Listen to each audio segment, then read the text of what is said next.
You know, when you're scrolling through social media and suddenly, in the span of 20 minutes, you're diagnosed with 100 different illnesses?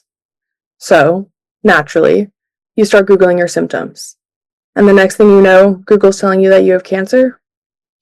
I think a lot of young adults my age can relate to this experience. In a world where social media and technology are always at our fingertips, it's hard not to turn to the internet for answers, even when we know those answers are probably inaccurate.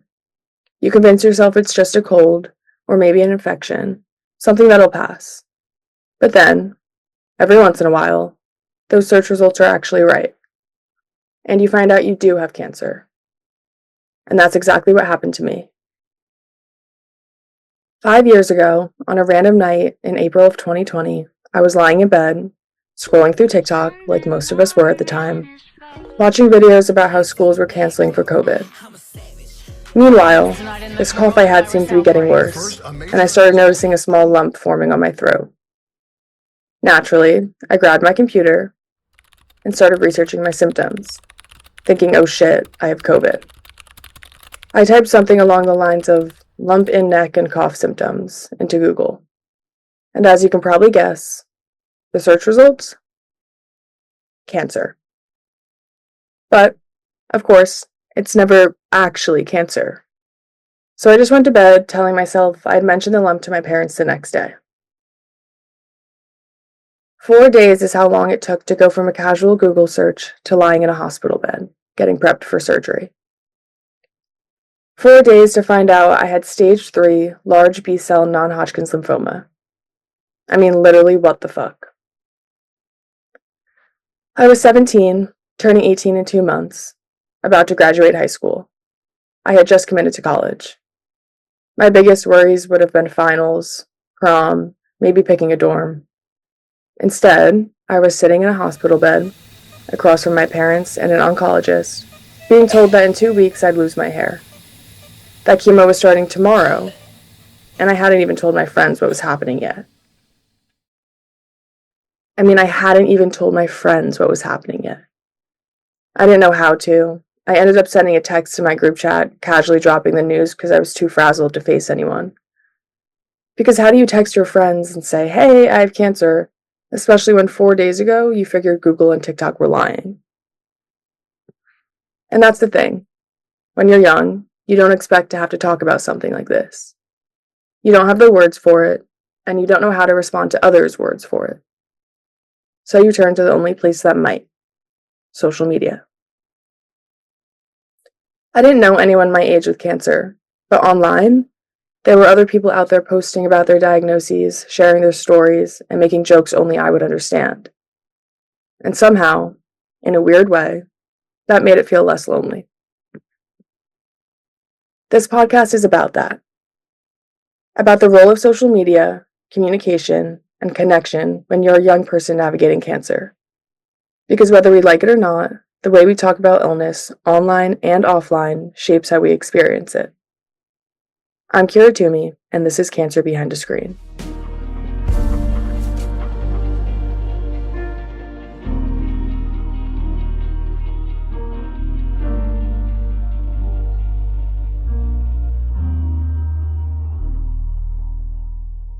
Growing up, the only thing I really knew about cancer was from movies and the internet. I was born in 2002, the rise of technology followed my adolescence, and I was quickly engulfed in social media in my teen years. The Fault in Our Stars became a worldwide obsession for middle schoolers everywhere, myself included, and my sister loved the show The Red Band Society. Cancer was constantly romanticized in the media, and that was all I knew about it. I was fortunate enough not to experience cancer firsthand until myself, and so I wasn't expecting the experience that was to follow. Would I fall in love? Would my boyfriend drop everything for me and quote-unquote save me? Would I meet my best friends in the hospital and find myself despite being sick? Spoiler alert, those things did not happen.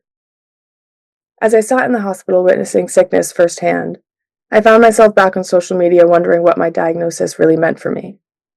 My doctors and parents advised me not to Google, but no one said anything about scrolling on TikTok for hours. So I laid in my childhood bed, or my hospital bed, or my couch. Those were kind of the only 3 places I would rotate for 6 months. and I scrolled through I TikTok don't want to come get chemotherapy with a non-stop. stage 4 cancer The results were patient. To get my endless. port put in so that I can start chemo. The main forms of content I watched can be split into a few categories: helpful and harmful. The helpful content usually consisted of educational information about treatment, symptoms, medical advice, supporting patients, and other informative information that could help other people understand it better. Even better when this was combined with comedic relief, as it makes the topic way more comfortable for everyone involved. Even though cancer patients shouldn't have to worry about our illnesses and how it makes others feel, we still do. 2023, Cancer Wrapped. How many symptoms did I have upon being diagnosed with cancer? These videos 10. helped prepare Let's me talk for about some it. of my treatment and what to expect. It was shocking that I could find videos of my exact situation, but so comforting to know that I wasn't actually alone. Weight loss, excessive tiredness, loss Whether of the interest, information low being libido, shared was light positive or sensitivity, negative, food aversions, it was and still changes in helpful to be stool. talking Yum, about it at you're just all. like so dainty and cute. The harmful content I found was both false information being spread to millions of people, or even patients sharing harmful stereotypes about cancer and how to talk about when it. people find out that I had cancer is, how did I even know The that I comedic had whisper of And cancer honestly, that's kind of very sums valid, up how 'cause the I'm public the type of reacts in person response to the who doesn't talk subject, about which just adds to the harmful nature. The way we talk about cancer does matter. Personally, cancer jokes and humorous TikToks were the most beneficial and comforting to me. I couldn't quite process what was happening to me while I was going through chemo, so having social media as an outlet to make light of the situation was what I needed. And I think a lot of other people did too. As I gained the confidence to post humorous TikToks of my own, it turned out that other people also found comfort in them. I was never bold enough to reach out or comment on others' posts, so when I received an influx of messages about my cancer and how others related, I was pleasantly surprised. June 24th, 2020. Hi, you probably won't see this, but I really, really hope that you do. I was diagnosed with cancer like a month ago, and it'd be cool to have someone to talk to that's not a support group or people that don't understand. I hope you're doing okay, and I won't take it personally if you ignore this. Talking about shit like this isn't for everyone, and I know that it's barely for me. June 25th, 2020. Hi, of course we can talk. I'm so sorry to hear that you got diagnosed. This shit is not fair. But I'm here if you need me. It could probably be good for both of us. June 6th, 2021. I'm so proud of you. We both have hair now. How dope is that? July 4th, 2022. No, it's so fun. Like, you're my friend for life, but we'll probably never meet. It's so movie-esque. These are messages between me and V. They ended up being one of my go-to people to rant to and relate to. We even had similar cancer diagnoses and time frames. They really helped me get to therapy and feel better about niche experiences like people thinking my scars were hickeys. Don't get me started. I helped them with their girlfriend struggle as they helped me get through my transition to college, all while being on opposite sides of the country. V in California and me in New Jersey. We might not talk every day anymore, but I know they'll always be there for me if I need to, and vice versa. My friend for life who I'll never meet. I met a few more friends I'll never meet on social media who reached out to me. Another girl my age who understood what it meant to have cancer, but also liked similar things other 17-year-olds liked. I made friends through social media who will stick with me and will always understand this part of me. I even met one of my old roommates I had in the hospital over TikTok. I remember saying hi to her and both of us being a little too shy and scared to talk, but then being able to reconnect through social media. One girl who really stuck with me was Elodie. I first came across her through TikTok, her username being Hot Cancer Survivor. She posted videos with the same humor as me, but way funnier, writing about her cancer experience and making content that perfectly captured how cancer had impacted her. Even though our cancer experiences were completely different, her words articulated exactly how I was feeling. Elodie had such an insightful and discerning perspective on her experience, and she portrayed it online in a way that resonated with me so deeply. I was lucky enough to talk to her for the first time over the phone and dissect her thoughts on social media and her own cancer experience. With that being said, I would like to introduce Elodie, aka Hot Cancer Survivor.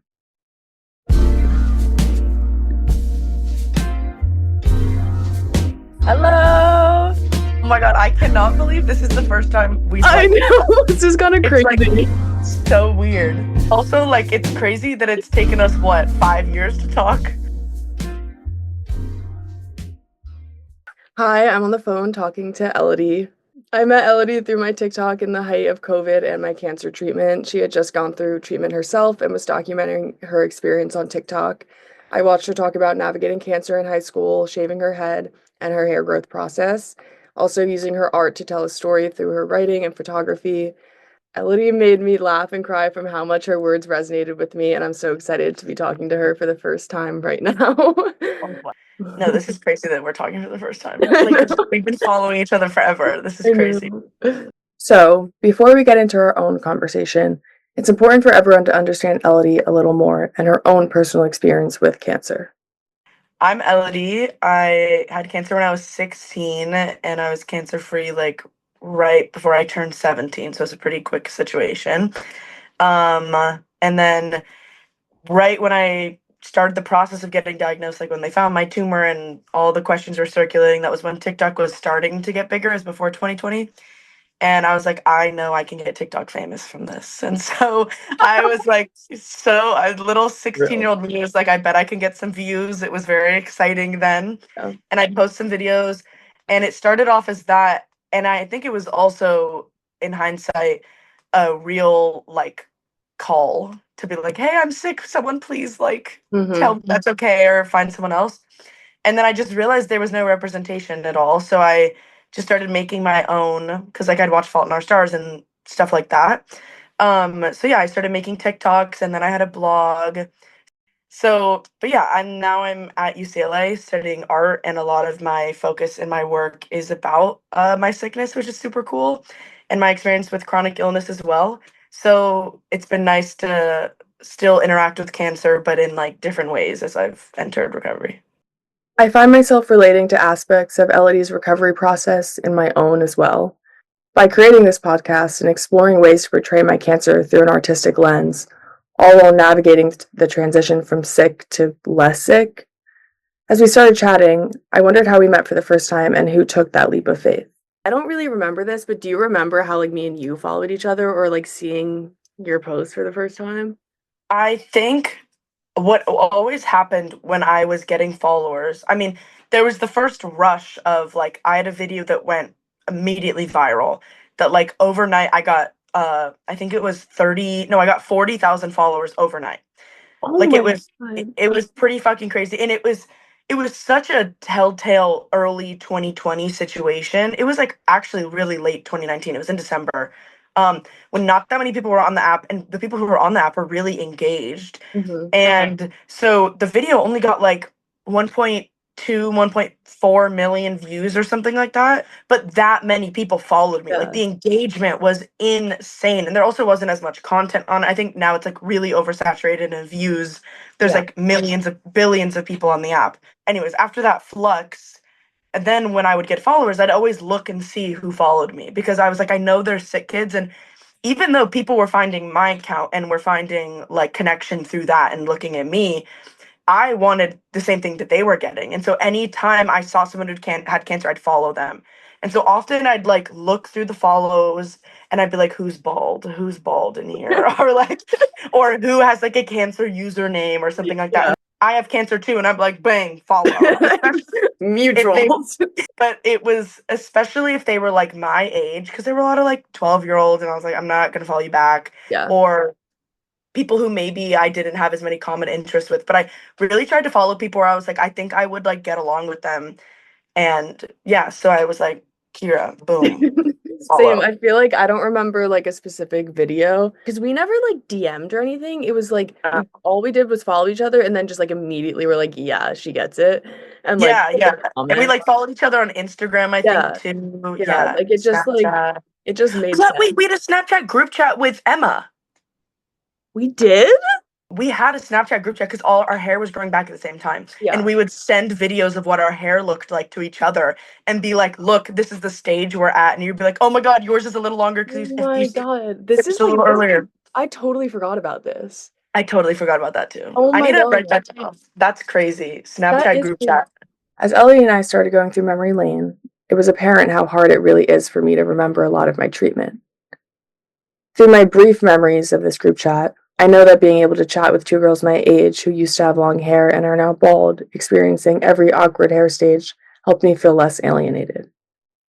I asked Elodie for hair product recommendations because many of you listening probably don't know, but there's something called chemo curls, where your hair grows back extremely curly, even if it wasn't curly prior, and I would have been really lost without their guidance.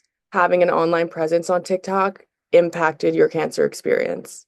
It changed everything. Like I also think being in 2020 oddly helped because Yes. the internet became like a space because none of us like could go anywhere, so it became this like thing, that a room that all of us could enter, and the different hobbies and interests and niches we all had, and we're exploring. I think it was a big time for exploring. But like when I always say like, and it's so cheesy, but like TikTok and social media during my treatment like saved my life entirely. I And completely people don't understand that.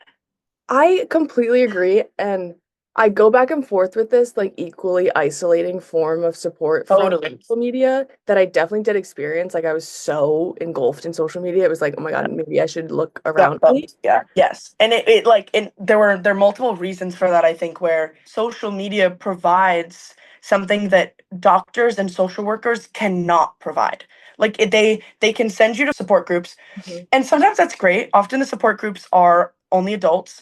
Mhm. Even if they're younger, maybe you don't get along with them. Maybe they're not like people who look like you or people who have the same interests. Like I always say the thing that social media provided me was seeing a girl my age who had cancer who had the same band posters on my walls. Yes. And that's like all I fucking wanted. I didn't, and I know this sounds weird, but like I didn't want to be friends with somebody just because they had cancer. I talked to them about cancer stuff, but I wanted someone who like listened to the same music, watched the same shows, had similar interests, and this, that, and the other. Like a real friend who could relate to me about all these things.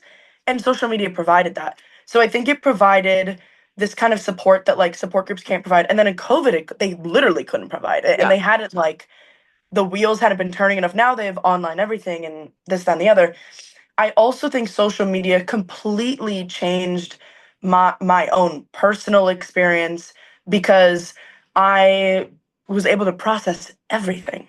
I'm a person, I process through output. Like I have to journal or talk or make a piece about it or do something. And I was making fucking 4 TikToks a day. Like I was just pounding these babies out. Like I have so many. That's why I privated my account. I have so many fucking videos. I do too. And so many are so embarrassing. And there's like, it's just like I don't even have time to go through all of them. It's I like know. 4 years of But it's content. like we both posted like so much. Yeah. Well, that's just what I had to do. Literally. What I needed to do at the time. Completely. And it felt like it felt good because I was helping other people. Yeah. It also felt good because I got to process it. So like whenever I had a thought where I was like, oh, I wish I could be 16 again. Boom, put it out. And everyone's like, I feel the same way. And you're like, oh. You're like, oh, okay. Yeah. Or like really niche fucking things like, oh my God, remember when we had to pee twice when we would, or flush twice when we do chemo? Like weird shit that people don't know. Mhm. It also was, I think, a great educational tool for non-sick people and people who are close to sick people. People, as we're seeing a sick person that was controlling how their narrative was being pushed. Often when we saw sick people, it was through like Fault in Our Stars, which is completely inaccurate. Like there was no boyfriend waiting for me. You want to know the craziest thing? Fault in Our Stars was my favorite movie growing up. And then I got cancer and then I watched it and I was like, this is insufferable. This is awful. Yes. But you don't know. And so like I think TikTok provided like a representation of this is what a young sick person looks like. I also like was making jokes and I was making art about it. Like it wasn't the typical, I feel like there's a massive gap. There's like bald leukemia kid. Mm-hmm. Then there's a gap, and then there's like Hazel Grace, and then an adult woman with breast cancer. Like and then there's Really, yes. massive gaps between it. And I think social media helped with that. But it also just helped me so much because I woke up every day literally feeling like shit, but feeling like I had a purpose. As we laughed over our chronically online 2020 versions of ourselves, we started to dissect how posting helped process what was really happening to us. And I think this is a common ground for a lot of sick people on social media. When the only thing you have to live for is to survive, it's hard to find a purpose outside of that, which can be extremely isolating. Posting on social media, debunking all the bullshit and the fault in our stars, and realizing how uneducated people are on cancer all gave Elodie and I a purpose outside of making it through treatment every week. But also going back to support groups, I remember when I was sick, my hospital was like trying to get me to go to an online support group. Yeah. And I was like, no, I'm sorry, I'm literally not doing that. Like, that is not for me. But, and I wouldn't see a therapist. Like, I was so Wow. reserved. I see one now. I've seen one for the past Yeah. years. Yeah. But I didn't see one during treatment either. I just couldn't do it. But TikTok was my therapy. no, literally it was. Literally, Like, for some reason, I couldn't talk to someone one-on-one, and like I could actually share every thought I had on the internet. Yeah, exactly. Like, And I remember this one person I talked to during treatment a lot, they texted me one time being like, I just like was cleaning and it was using this saline spray and Yes! like I just went and threw up in the bathroom. I was like, yeah. And that's like the type of thing that like is untalked about Yeah. and is just like no one understands that. I mean, even today, I mean, the cues are much less intense. If I like remember chemo foods, the foods you couldn't eat because you ate them during chemo. I have pasta salads, mine. Yeah. Oh, really? One for Can me. you still not eat it? I can eat it sometimes, and I like honestly can a lot more, but I couldn't eat it for years. Dude, like I couldn't eat soup dumplings and green beans and salmon. And I was like, those are lit things. Good food. I know, because my first week of chemo was chill. Mm-hmm. Or was chill until like day 3, and then I was like, holy shit. And my mom was like buying me all my favorite foods. And then, like, exactly. Like my mom would bring me this pasta salad in the hospital all the time. Yeah.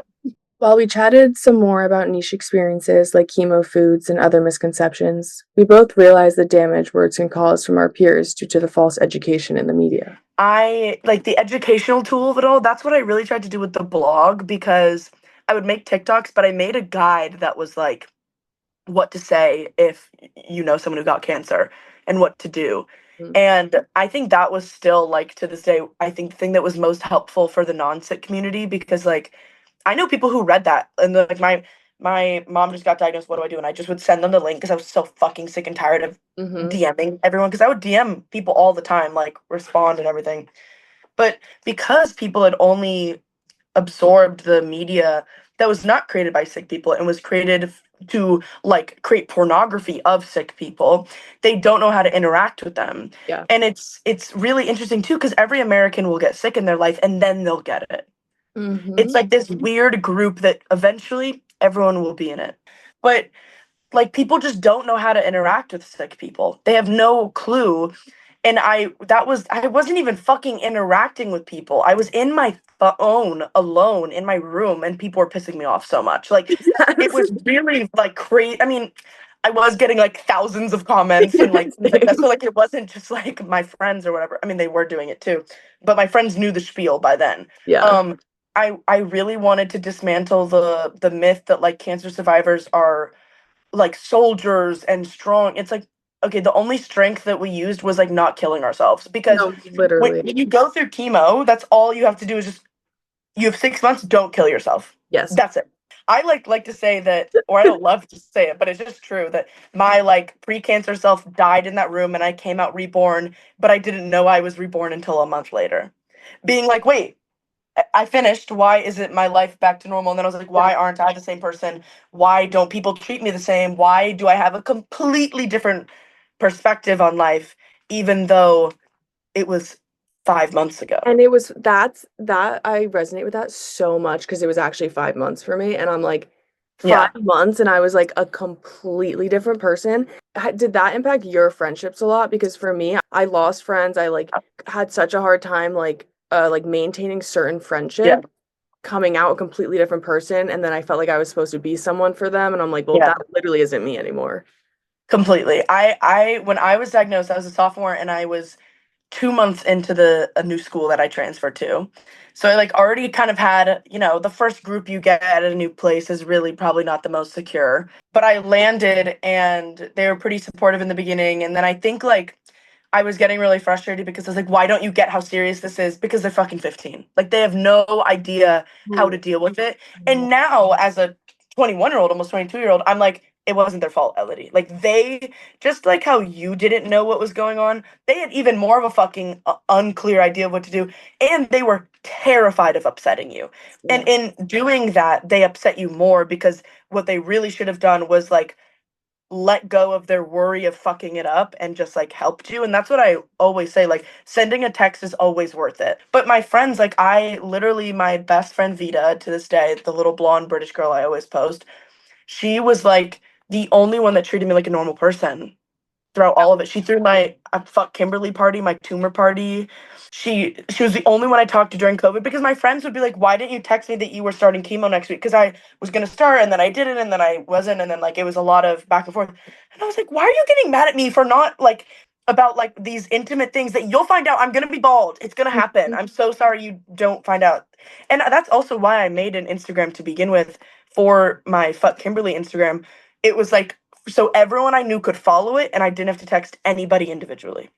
I have a very few select people who knew me before. Like, a lot of my friends from, Me I like have too. some friends from elementary school, but a lot of the people that I knew during treatment, like in that moment in high school, I'm not friends with anymore, or I like see and whatever. Like, Vita is really the only one that I'm like As we really bonded close over with. our best friends and our lack of best friends, I expressed how navigating friendships in college was one of the most impactful while also isolating experiences Like post entering treatment. college after this happened, I know you had a bit more time like in between, Yeah. but I had like a year in between, but I was like, you guys are talking to me, but this isn't me. Like, you don't know me, Yes. and this is Yes. what you're looking at. Like, Yes. and it was so hard to like talk to That's people and such a actually make like real connections, because I was like, guys, this isn't me. Like, I was like, you're not getting to know me, and I didn't know how to like navigate that. It was really weird. Well, that's such a good point. That describes it so well, because when you're it is you. That's the thing, but you haven't accepted that this is the new Yes. version of you. Yeah. And you're like, no, no, no. The amount of times we're like, this is what I look like before cancer. This is what I look like before cancer. See how long my hair was? See how long, like, Yeah, and it's like, this is me, it's this is me, and it's like, okay, but it's not you. It's not you anymore. exactly. And Yeah. that's a great point. I've never thought of it like that. Yeah, I think about that a lot, because it even like now that it's been 5 years and I'm a senior again, and I feel like I'm more like even just like personal style or like things I'm Yeah. interested in, like I'm just more myself. And looking back, I'm just like, damn, like I was Yeah. so lost and confused. Like, Guys, don't it's me, I be swear. It's actually this girl. like person that I like keep in my back pocket who Yeah, like be nice to is her. alive but is dead, and I mourn her but I miss her, and I don't know who she is at the same time. Yes, Like, yeah. I mourn her, but I don't know her at all. Yes. Yes. And I'm completely detached from her. And then you get moments like, I remember the first time I could put my hair up in like a bun, and I literally cried because I was like, I look like how I looked before. Like, it was the first time I could see. Yeah, because it's people like say that hair doesn't matter, but let me just tell you, hair is, it's on everybody's head, it matters the I most. think, and it's so I go back and forth in my head because I'm like, it doesn't matter, like whatever. I It think matters. it was like the biggest impact for me. I think it was too. I mean, it literally It's made me just come out. I was jarring. like, I'm gay now. I can come out. Like, I No, literally, I was afterwards like, well, I was I like, look okay, fucking gay now. I'm not afraid of it anymore. It's fucking guys, I here. I don't. think also the thing that is so jostling about, like, no, guys, this isn't me, is because we didn't have a choice. It was such, and even though we looked cute with our short hair, and like we had a fun moment, we get to know what our hair looks like at all stages. Like, I think there are benefits to it. I'm not glad it happened, but I'm kind of glad that I have that experience I now. agree 100%. Like, I think it was kind of fun. You can be like, I buzzed my head, and then they're like, oh my god, and you're like, because I had cancer, and it's like a fun like reveal to people who don't know.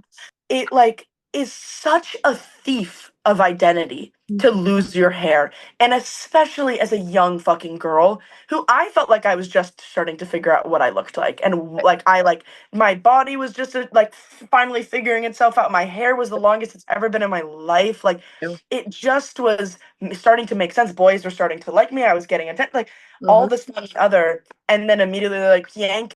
We talked some more about medical trauma and eventually made it back to the topic of college. I expressed how my insecurities after treatment stunted who I would have met and things I could have done in college. And Elodie felt she could read that through social media alone. And then by my senior year, I was like ready. I was so excited to go to school, but I didn't realize still how I wasn't ready yet. Like, I was ready emotionally because I wanted it so bad, but like, and now I don't tell everybody I meet. Like I like to save it, which I think is a weird marker for my recovery health in mental health, because when I was in treatment, I needed to tell everybody because I needed everyone to know that I needed help and that I needed support. And now I'm like, I don't need support from anybody unless like there are times, they're random, like maybe once a quarter where I'm like, holy shit. And also, like, genuinely, my brain is so, I don't know if yours is, mine is very, Did you black out? Because I blacked everything out. is very blurry. Yeah. And then, like, completely. you'll, like, I'll talk to people like you, and, like, you'll bring things up, and I'm like, or even Yeah. my parents, like, they'll say something, and I'm like, Yeah. oh my God, I completely forgot that happened. Completely. Like I'm just being brought back to my like 16-year-old room with like the LEDs in my room and like the thing. Like you know what I mean? Like I just like They had the am same being one. so brought back. Yeah, of And course. It was 2020, everyone did. my, like, leaf vines on the wall. Yes! Yes! They're still up. Yeah, but that's okay. That's okay. We keep some things. We keep some things. No, Yeah. but I think this is so nice to be able to talk about it because it's also because in a weird way, like we knew each other during that time in a way that like I can talk to my friend Julie about it, but like we were doing it during 2020 on TikTok virtually. As Elodie and I reached the end of our call, I felt such a sense of comfort and understanding between us, and I was reminded how grateful I am for social media's role with my cancer. Despite the negatives and harmful aspects that social media of course has, it is the sole reason I am speaking to Elodie today. So, what does it mean to live with cancer behind a screen? For me, it meant turning to the internet not just for answers, but for connection, for someone, anyone, who could understand it. It meant doom scrolling through medical content at 2 a.m., laughing at cancer jokes I wasn't sure I was actually allowed to laugh at, and finding strangers who somehow became lifelong friends without us ever sharing a room. It meant processing an unbearable situation through memes, DMs, and TikToks. Social media didn't cure my cancer, but it helped me cope. It helped me feel less alone, and it gave me a language when I didn't have the words yet. In talking to others, people like V, Elodie, and so many more, I've learned that the way we communicate our experiences, especially online, doesn't just reflect what we're going through. It actively shapes it. Our posts, our jokes, our raw late-night rants, they build a kind of collective memory, a community, a screen between us, but not a wall. This is Cancer Behind a Screen. Thanks for listening, and remember, sometimes, the people who understand you the most are the ones you'll never meet in person, but they'll still be there when it counts. We need to talk more because this is like I know, really this nice is, like, to be able really to chat fun. about it. Okay, lovely. It was so nice to see you. Bye.